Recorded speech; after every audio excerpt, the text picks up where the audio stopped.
Today I'll be sharing one of the most profound spiritual realizations I've had on my path thus far.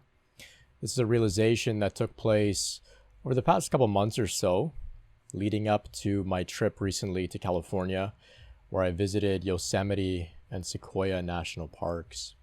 So throughout the talk today, I'll share some imagery from the trip, some photos that I took.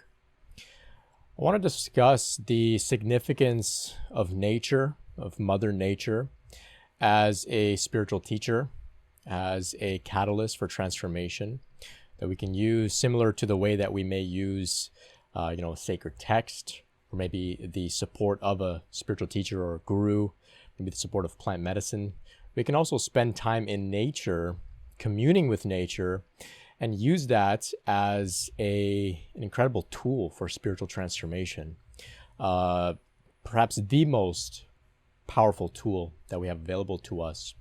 And this is something that I've only recently really been able to tap into and understand, despite spending a lot of time in nature throughout my life, throughout my journey. I've always understood the significance of nature to some degree, but over the past little while, it's gone really deep, and I'm sure it can go ever deeper. But I want to share a little bit about this with you as I explore.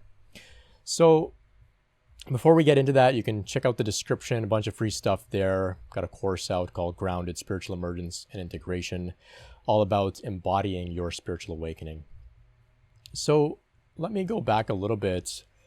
Past few months or so, earlier this year, as an aspiring psychotherapist, I put myself in psychotherapy and connected with a really great psychotherapist with a very deep and lengthy practice rooted in mindfulness, it seems. And when I say mindfulness, I'm speaking specifically about mindfulness meditation. And so I was inspired and encouraged to take up a more serious meditation practice. Now, throughout my journey, I've had an on and off meditation practice. Admittedly, I would sit mostly when necessary to manage intense suffering, intense emotional upheaval, especially the stuff that was coming up during the more difficult parts of my Kundalini awakening process. But when things stabilized for me emotionally, for the most part, the meditation practice became something less important. And admittedly, I felt complacent. What do I need to meditate for? I've generally speaking, my emotional system is quite regulated. Or, what do I need to meditate for? I kind of live in a meditative state in an ongoing way to some degree or another, which can ebb and flow. But, I got a little arrogant and a little complacent. But of course, this is one of the benefits of therapy. You get some very honest, trustworthy support, and of course, I was encouraged to begin a practice. And so this meditation practice has been an exciting journey, challenging. It hasn't been perfect per se, but I'm doing my best to commit to a regular daily practice. And so, alongside this commitment to practice comes an approach to mindfulness. Sitting in meditation just involves becoming aware of whatever's arising in the moment on a very minute level. So not just the significant emotions that may arise. Admittedly, for the most part, I don't have many significant emotions lately in meditation. It can still happen from time to time. But in the mindfulness meditation, we're invited to just be aware of the subtle sensations. The inhale, the exhale, tension, pressure, maybe a little bit of itching, restlessness, boredom, thinking may arise, images may arise in the mind. So I've just been sitting with this, the phenomena of life as a human being, sitting with it in meditation. And in conjunction with this practice, which I'll explain a little bit about some of the benefits I've had, which have been quite profound, and it's actually the basis for this realization I'm about to share about. Which, of course, if you've seen the title of this episode, it's Kundalini as Impermanence, or Kundalini is Impermanence. And I know this might seem a little odd to speak about, but I'll expand, of course. So in conjunction with this meditation practice, I've been reading some books on mindfulness, on meditation, reading some work of Jack Kornfield, been exploring the work of Joseph Goldstein, as well as the work of an incredible mindfulness teacher, Shinzen Young. And in particular, I've read his book recently called The Science of Enlightenment, How Meditation Works. Now, Shinzen is an absolutely incredible mindfulness teacher, one of the more influential teachers here in the West. Maybe can be credited with, the boom in mindfulness that we're seeing lately, and he's done a lot of great work. And this book, I really recommend it. It's 10 out of 10. Incredible book for those on the path, whether you're dealing with Kundalini or not. This book is really, really incredible. And so I was reading it, and of course, Shinzen has spoken about Kundalini here and there, but maybe you're familiar. When you look at the mindfulness people, they don't speak about Kundalini in the way that, maybe I'm speaking about it here, or in the way that some of the more Indian-based, yogic system-based teachings are, very upfront about this, Kundalini Shakti. Whereas some of the more teachings that are rooted in Buddhism don't speak about this force that we call Kundalini so openly. It's here and there it's mentioned, but it's almost in passing. Well, anyway, in the book, of course, Shinzen's writing about impermanence. And if you're familiar with Buddhism, you'll understand, the nature of reality is impermanent, or the impermanent, fleeting nature of the phenomena of the world. Nothing lasts forever. Everything is in a constant flux, constant change. And of course, it was very, generally quite easy to comprehend this. But in this chapter here, Shinzen writes about the many faces of impermanence. And he speaks here, and I'll just read a direct quote. He says, "The great Burmese master, U Ba Khin, had an interesting and useful way of talking about impermanence, which I am sure was never used in earlier Buddhism. He spoke of activating impermanence. At some point, you may experience impermanence as a kind of energy that has been activated within you and helps you along with the meditation. It is a kind of impermanence you can ride and surf. In Hindu meditation, this is sometimes called Kundalini or Shakti." So as far as I know, throughout this entire book, that's Shinzen's only mention of Kundalini. I'm sure he's mentioned it elsewhere in his work. But that description there of Kundalini as impermanence, as a flowing energy, really spoke to me. And it collapsed the two seemingly separate distinctions of Kundalini Shakti and this Buddhist idea of impermanence. And suddenly I recognized that this force that we may now call impermanence is not separate from Kundalini. And Kundalini, of course, as we know, it's flow, it's energy flowing. It's the feminine, it's the dynamic feminine expression of consciousness, which is constantly in flux, constantly dancing, changing, moving, arising and passing. Just as we see out in nature, Mother Nature is never still. Everything is always moving in flux. Just as I mentioned, when we look inside with mindfulness meditation, we see that there's constantly movement happening. The breath is happening, the breathing is happening. Constantly little itches are coming up, little pains, little pressures. Things are being released. Tension is being released. So there's a constant ongoing flow. And so in reading this from Shinzen, it opens something up in me where I recognize, like I'm saying, I could view this Kundalini force not solely as this energetic, flashy sort of intelligence that moves through my body as a result of my spiritual practice or whatever. I could look at it in a more general and overarching sense, simply as the impermanence that we see pervading all of life, internally, externally, in another person, in nature, in the cosmos, everywhere. And so this opened up this understanding of the Divine Mother, of Shakti, of Kundalini to me. And of course, I began to sit with this and sit in meditation and really tune in and allow this Kundalini, this impermanence, this flow to move through me. Or not even to allow it, to recognize that it's always been flowing, and it cannot stop flowing, and just to become aware of it in a very, very acute and sharp manner. Prior to this, I may have personified Kundalini as being more the flashy things, or the feeling it move through my spine, or feeling it move in my chakras, or feeling it breathing me. But now it became a little bit more subtle, down to the almost a cellular level, feeling an itch. And then, maybe if I felt an itch, I could notice when the itch arises, and then note when it passes away, and note its impermanence, and recognize that, this too is Kundalini. Kundalini isn't just the Divine Mother that brings us these flashy, exciting experiences. It's also the Divine Mother that brings us itch and the relief of an itch, for example. So again, I'm rambling here. I'm honestly still processing this realization. It's rather profound for me. And so I began to sit with this and really tuning into it and feeling it, feeling the flow. And Shinzen, part of his teaching, he has this concept of flow.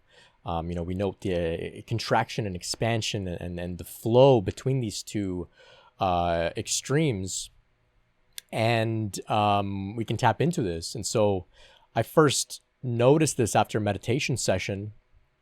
I went for a drive at night, and suddenly I just tuned in, and I could see the flow in the way that the lights of cars on the streets and the reflections, and how beautiful it all was, just flowing in and out. And something so mundane as a driver turning on their turn signal, just watching it come on and off became this very profound experience. And I recognized that too is Kundalini. That too is the energetic flow of impermanence, the arising and the passing away of light, of sounds. And I was able to almost tune into the flow, into this almost like slow motion, where I can note not just that somebody's blinker of their car is going on and off, but I can notice that it's in slow motion. If you were to look at a blinker on a car, you'd see that it gradually goes from being off to on to fully bright, and then gradually fades back to being off. And I was able to note the gradient nature of the light turning on and off, flashing on and off, pulsing almost, even though it's happening very quickly. Now, of course, that applies more to the, I guess, the older halogen style lights. Some of the LEDs are a little bit more instant. I'm sure if you could slow down even more, you can note the gradual fading in and out of even an LED light. But if you don't know what I'm speaking about, don't worry about it. I'm getting a little nerdy there. But I was noting this, and even noting the sounds. Car would honk, and it's not just like it's instantly at full volume. It's actually, it fades into full volume and then it fades out. And I was able to note these things, and also note similarly the phenomena within my own body. And emotion would creep up suddenly. Well, not even suddenly, but gradually. If you're able to tune in enough, an emotion creeps up, and then an emotion fades away. Thoughts arise, and then they fade away. And this is all Kundalini. This is all impermanence. This is all Shakti. This is all the flow. And so I was able to really feel this, really feel this. Driving became very exciting, and it still is. Listening to music, hearing the notes fade in and fade out, the flow, just really moving into this. Well, over time, I began to really contemplate the impermanent nature of everything. And looking at the road, I thought, this road is quite still, right? This is how we may perceive a road to be still. It's rock solid, right? But then I thought even the road is constantly in flow. The paint on the road, the lane dividers, this is constantly being fading. Little pebbles are coming off the road, and rocks, and it's probably dipping in certain areas, and potholes. And I thought, even though this is happening very slowly, maybe we can't notice it just by looking at it in the moment, but over 6 months, you may notice the road changes. And I thought, okay, even the road is part of the flow. And suddenly everything that I may have once perceived to be still, a building, a steel rebar, all of this, I start to feel the the movement in it, the Shakti in it, the impermanence in it. And suddenly Kundalini went from being this force within my own body, this force within nature. You know, if you look out in the sky, I could see, okay, this is all the divine mother nature. Suddenly it became even there in more mundane things, in electronics, in you know, like I'm saying, buildings, metal, even all of these sort of manufactured things also became radiant with this flow, with this Kundalini. And so in my notes, I keep a journal, a sadhana journal. I wrote down here, if you slow down enough, you can perceive a tree growing, a mountain eroding. This same flow moves through you too. And so that captures a little bit of what I'm trying to share here. There's an interesting experiment. It may be the longest running experiment of all time. I may be wrong about that. But essentially a scientist took a very seemingly solid piece of tar, and he set it up in a sort of funnel. He put it in the funnel, and his hypothesis was that this seemingly solid piece of tar is actually a liquid. And it's just so thick, like molasses, but even more and more thick, that it just takes way longer to flow in the way that a liquid does. So he set up this funnel type thing, put the tar there, and after about 10 years, this tar slowly dripped and a droplet came off of it. And 10 years, 20 years, something like that, like years. And it's been running for, I think, over 100 years now, this experiment, where the tar is just dripping, and there's been about, maybe like 9 or 10 of these droplets have come over the past 100 years. And you can actually look this up. They have the live stream of this experiment online. I can't remember what it's called, but I'm sure you could Google it with a few. If you're creative enough, you'll look up dripping experiment or something. It's quite literally the live stream, and I don't think anybody has ever actually been present to witness the drop because it happens so rarely. But what I'm trying to say here is that even these seemingly solid objects, like this experiment was showing, even they have a degree of flow. Even they can be considered a liquid in a sense. Now, of course, this is more physics, but you get what I'm trying to point towards here. So anyway,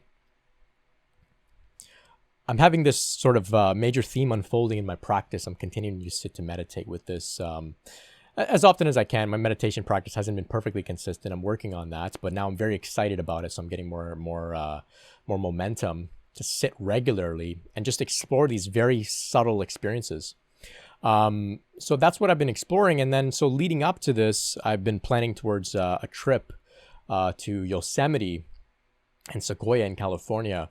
Ever since I heard about this place as a child, Yosemite, ever since I saw those gigantic sequoia trees, I just knew I had to, visit this place one day. And so, of course, I planned and I made it happen with my girlfriend and I.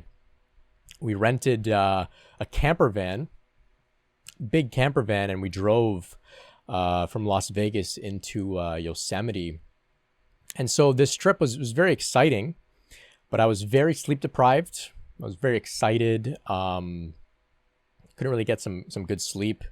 Thought I'd sleep on the plane, didn't get any sleep. So we're driving and I'm on about an hour of sleep and forced to be fully present as, I'm driving in a different country from Canada, not too different, but different enough. Driving this big, very clunky U-Haul type van, Ford Econoline, very heavy, not really good at handling. It's designed for transporting a lot of goods, not really for handling these mountain roads up in California. So I'm fully present, driving and trying not to fall off a cliff, and I'm feeling the pressure of the traffic behind me to pick up the pace, but really this van doesn't really go that fast. So anyway, we finally make it into Yosemite, and I'm just so tired, but wow, I am just floored at the immensity of the landscape, of the boulders, of these monolithic, towering granite structures, of the flow of the river, and I am just stunned. I can't believe I'm here in this place. And it is like nothing I've ever imagined. No description, no picture could really do it justice. So finally, we get to our campsite. I was fortunate enough to snag a couple campsites. They're rather rare to book, but the recent hurricane, I think, spooked a few people, and so they canceled. And I was able to grab some campsites directly in the park. Anyway, in the next morning, I got some good sleep. The night before, the next morning, we drove out to Yosemite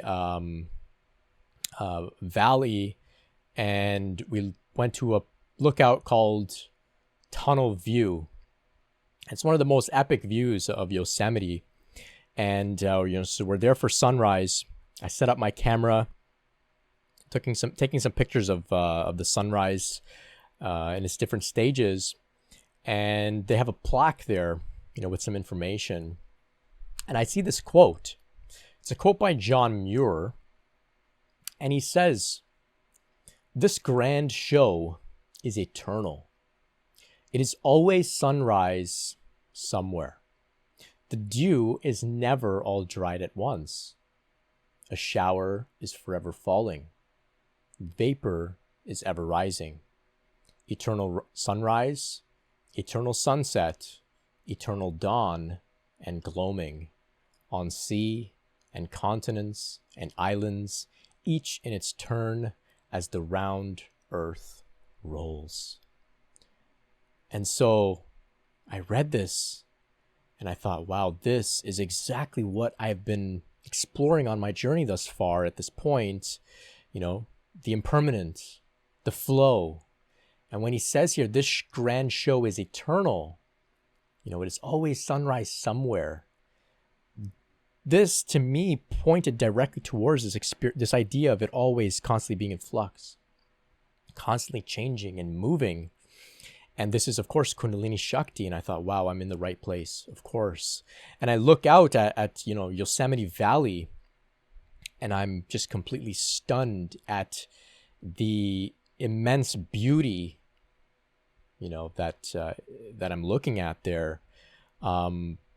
Just completely stunned. And so I sat down on the ledge. I hung my legs over the ledge there and decided to go into a meditation. Of course, in this place, Yosemite, I'm sitting to meditate. I close my eyes and I turn inwards. And I have a thought, what am I doing closing my eyes here? I'm in such a beautiful place. So I open my eyes to meditate. And of course, you can meditate with your eyes open. And I'm just, gazing out at the valley there, and all of the monoliths begin to glow. And I see El Capitan, the most famous granite structure there. And it's glowing, this huge aura, this energetic aura around El Capitan. And I see the waterfall on the other side of the valley flowing, and Half Dome in the background, and the sun beginning to creep up over the valley. And I just can't believe it. I'm looking at the face of God, the face of the Divine Mother, of Mother Nature. And I begin to have an emotional experience. I begin to cry, just weep with gratitude that I've somehow found myself at this place. All that led up to me coming here, gratitude that I survived the drive, on such little sleep through the mountains, and just so grateful that I could be here to take in this site. And not only that, but grateful that I had this recognition of Kundalini as impermanence prior to coming here, so that I could sit and really bask in this in such a beautiful place. And to look at, El Capitan and the mountains and the waterfall and the sun rising, and to think, wow, this is, incredible. This is divinity. And I'm weeping and having these experiences, these emotional, thoughts. And then there's people around me, and admittedly, I'm a little embarrassed, they're having conversations with their friends, and I'm just there crying audibly. And I thought, this is an opportunity for me to just be vulnerable and to have the experience I'm having. And so I just sat with it. I honored the experience, and I thought they can think what they want. Maybe I will, spark their interest into what am I crying about, and maybe they'll, feel some of the whatever I'm feeling. I don't know, but I just let it flow. I let the tears flow. It was really, really a beautiful moment in my life. And I recognized, of course, this is what John Muir's talking about. This is what Shinzen is talking about. This is the flow. This is Kundalini as impermanence. And so my time in Yosemite is just incredible. With my girlfriend and I, we really enjoyed it, roamed around, took some pictures. I did some night photography as well. I photographed the Milky Way, our camper van, and El Capitan. This was at about 3 a.m. I woke up, drove the van out from our campsite right in front of El Capitan there, and had great conditions for the Milky Way. It was really an awesome time. I lit up the van with my flashlight from outside, doing a little bit of light painting. The fairy lights lit it up from inside. So that was fun. Photography is my outlet for creativity, one of them. And so overall, I can say, if you want to feel small, Yosemite is a place to go to feel small. And in my sadhana journal, I wrote, in your mind, you cannot know how big a mountain is. In your heart, you can only feel small beneath it. And so this is the second trip that I've looked at the mountains. I had a trip earlier a few years ago where I went to Banff, another incredible place. And I had, first had the opportunity to look at a mountain, and I just couldn't believe my eyes. If there's any face of God, I think it would be in a mountain. Of course, we see the face of God in everything, of course. But I mean, you look at a mountain, something about it just brings me to a state of awe. It's right there in your face. And yet, at least for me, I cannot wrap my mind around how large they can be. It's right there, and yet I still can't grok it. I can't comprehend its immensity. It's like looking out at the stars and trying to comprehend, how many there are, how far they are. It's like looking at a mountain is like that for me. It almost seems like it's not real. And it's a very humbling experience. And this came to me. I can't understand how big it is in my mind. I can only feel small beneath it in my heart. And so in Shinzen's book here, The Science of Enlightenment, highly recommend it.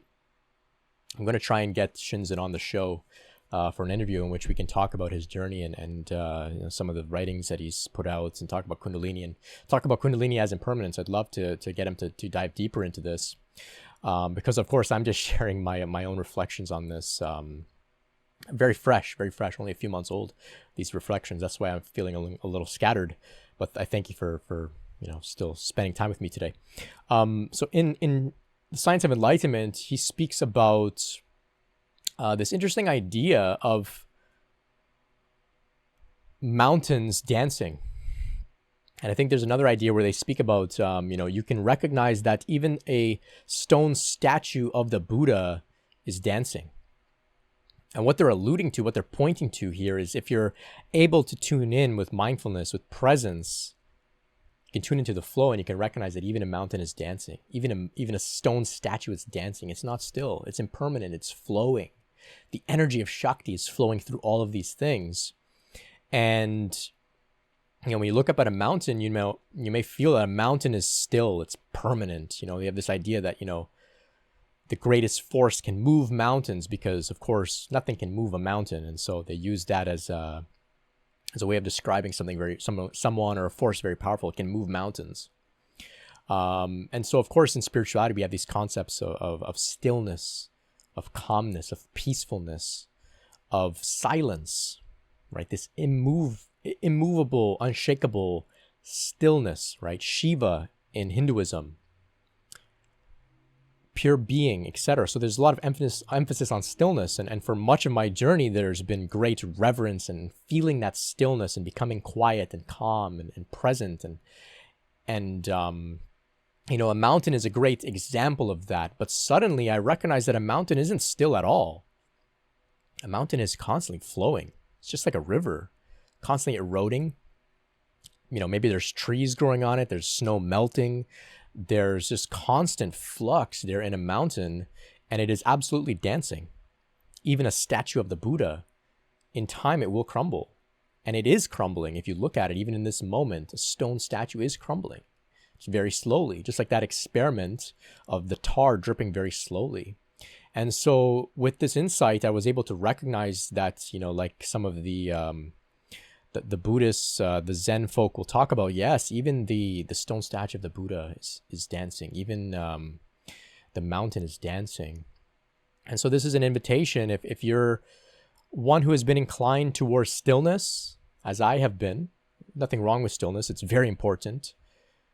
But look at the other side of stillness. It's all movement. Shiva is Shakti and Shakti is Shiva. That's taken from, the Vedic tradition. Shiva, the masculine, still, present. And there's Shakti, the divine feminine, the dancer, the mover, right? And so we can see the duality of the two collapses in on itself if we contemplate these things. Another interesting insight came to me during this moment where I was looking at the valley there in this open-eyed meditation. I looked out at El Capitan, which is, it's this huge granite monolith, flat rock face, very popular for climbing. There's a great documentary called Free Solo where this guy, forgotten his name, but he climbs it without any gear, just no ropes, nothing, just free climbs it. And it is absolutely incredible.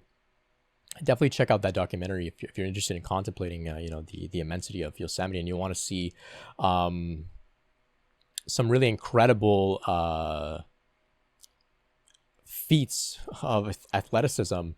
As well, interestingly, they actually put this guy through an MRI and they look at his brain and it seems like he's got a bit of an inactive amygdala, which I guess they attribute to why he doesn't really get afraid of what he's doing. I think that's what they were trying to get at with that segment in the film. But that reminded me of, meditation, right? You become mindfulness, not to deactivate your amygdala, but to become emotionally resilient, aware, mindful. So we can maybe, climb mountains. I don't think, no matter how deeply I meditate, I don't think I'll ever, climb El Capitan. But anyway, check out that documentary, Free Solo, really well filmed as well. So I'm looking out at El Capitan, and like I said, it's glowing, and there's an aura around El Capitan. And I have this insight. El Capitan has an ego. It has its separate identity. It has a self, an ego self.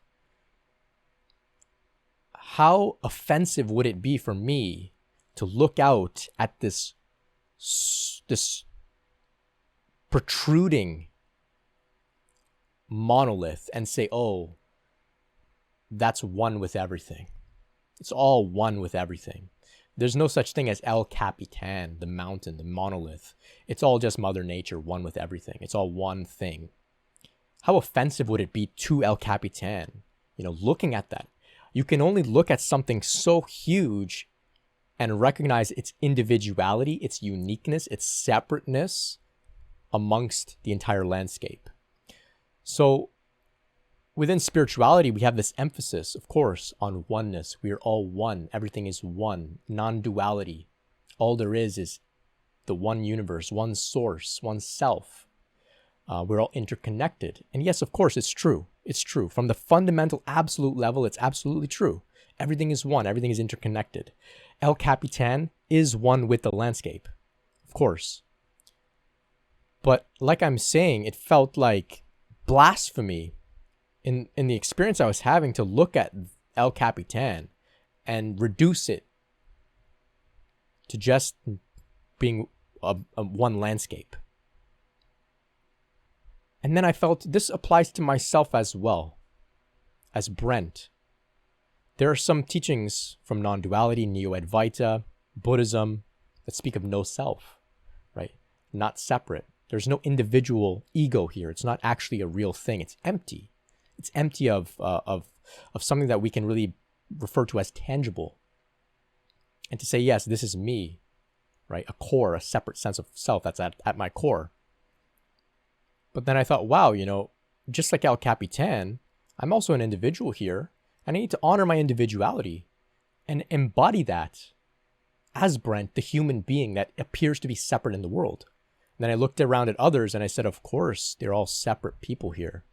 Of course. I looked around at the other tourists, other travelers. Of course, these are all unique individuals having a unique experience here. Just like El Capitan is having a unique experience of itself as the apparently separate monolith. And so this brought me into a deeper sort of sense of this understanding that, yes, we are all one, but of course we all are separate, and we want to honor that. And this is themes that run through my work. I've done my best never to negate the sanctity of the individual, the sacredness of the individual. But seeing something like El Capitan, I had this insight, how dare anybody reduce anything to just, it's all one. How dare anybody? We are all separate here, experiencing the world through our own unique perspectives and lenses. Our bodies are our own. Our thoughts are our own. Our experiences, our memories, our past, our future, our goals, our relationships, all valid here. And I think that this is the paradox of the spiritual journey, is to recognize oneness and then embody it as the separateness that we are, right? And so I hope that makes some sense. I know these are rather nuanced topics, and maybe I haven't expressed them too clearly. I'm just riffing off the top here. Maybe in the future, we'll more deeply refine these ideas and present them a little bit more clearly, but you're getting it fresh. You're getting it fresh today. So that was one insight I had about the difference between separation and oneness. El Capitan taught me that. Really profound. I also learned that in Sequoia National Park. Sequoia trees is a species of trees. They are the largest by volume in the world. Very old as well, but not the oldest. Thousands of years old. And mind-boggling how large they are. Absolutely incredible. Just like the mountains, you just can't comprehend how large they are. You can only just stand beneath one and feel small. The interesting thing about these trees is that there are average sized trees that you may see around your home or whatever. And then there's sequoias, which are just exponentially bigger. There isn't really anything in between that would make it somewhat easy for you to understand how big they are. It just goes from average sized trees to just sequoias that are just enormous. And just contemplating them, it's almost like they're so big that I could almost tune in and I could feel the water rising up their trunk. I could perceive like individual veins in the tree, individual parts of the tree, as if they were separate components all doing a job within the tree itself. And the tree was actually a conglomeration of many moving parts, not just one solid entity. It was many parts. These are some interesting insights I was having. I sat to meditate against one, and I felt a lot of interesting phenomena in my body, some energy moving around in my body, very, very calm, grounded. It's just a really magical place.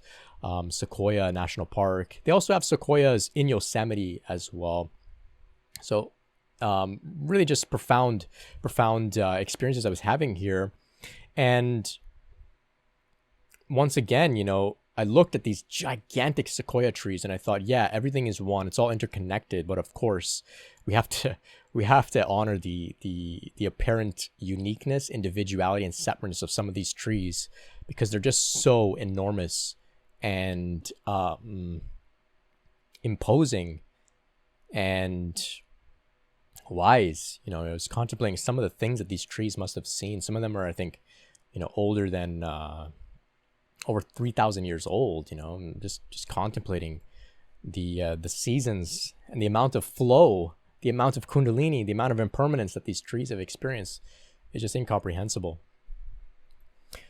So I discovered John Muir, the writings of John Muir, on that plaque looking out at the valley.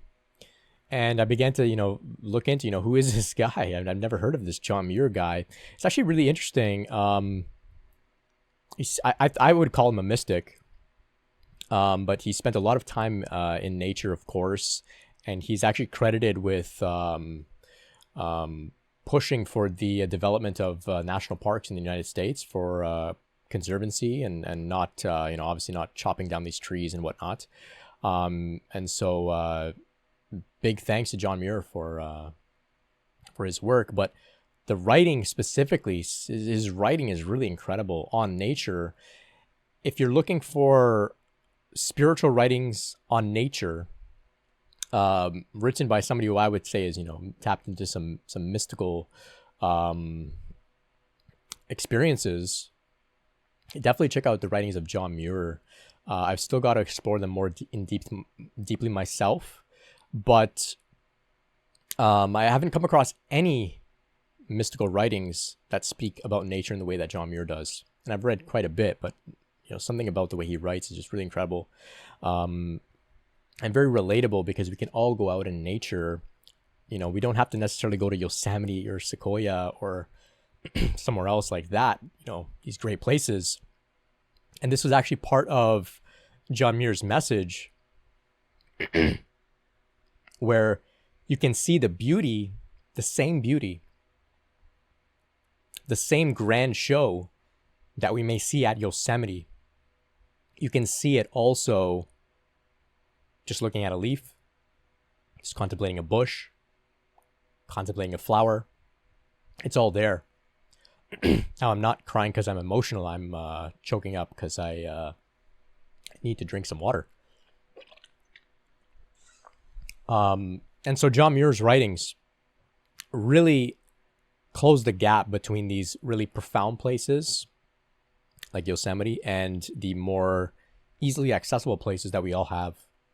And so now, even just sitting at the park across my street, just noticing the way that the wind blows through the trees and the leaves just kind of bounce, and how that affects the shadow on the ground, the lighting, and just tuning into that and feeling that same flow of the tree branches bouncing and the light shifting and the wind blowing, that same flow is also what's moving through me, also what's animating my own body, beating my heart, inspiring thoughts. It's that same force that we would call impermanence, Mother Nature, and the divine. And now maybe I am getting a little emotional, as well as choking up.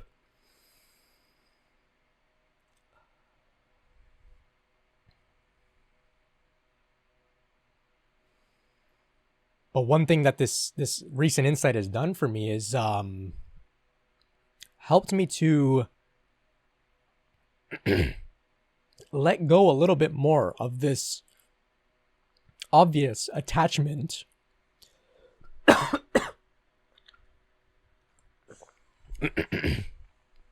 this obvious attachment to the Kundalini awakening narrative.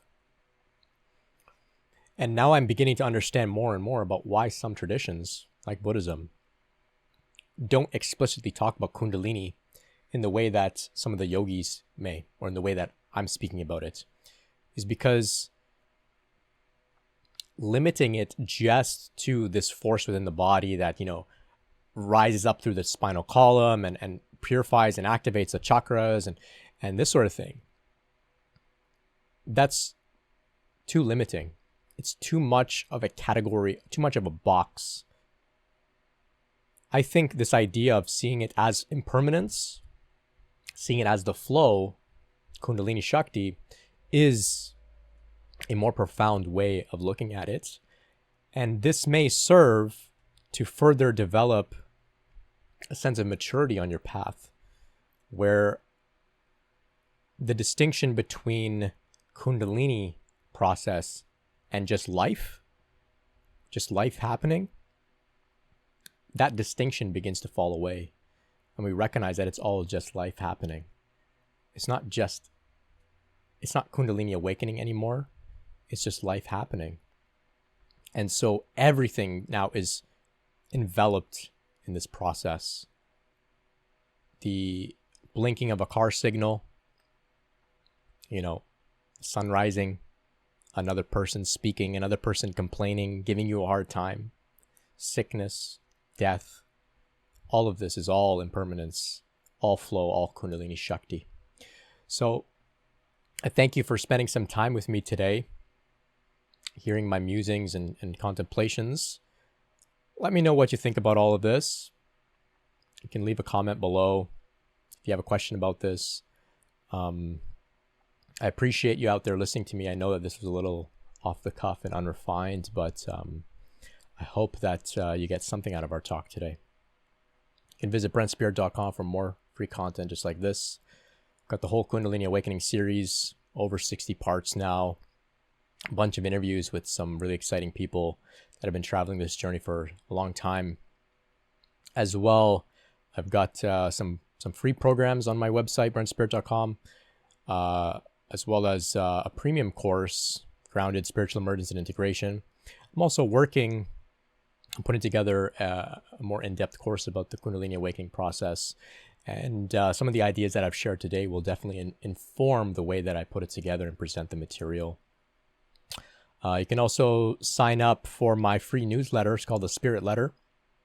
I send out some more reflections, musings, and insights for the journey directly to your inbox. You can also visit the Spirit Community, which is my place for you to connect with me and others that are going through this journey. Pose a question, share some of your own reflections, thoughts about your journey as well. You can find me on Instagram, and I'll leave it at that. Everything else is in the description. Thank you so much for your time today. Much love and peace.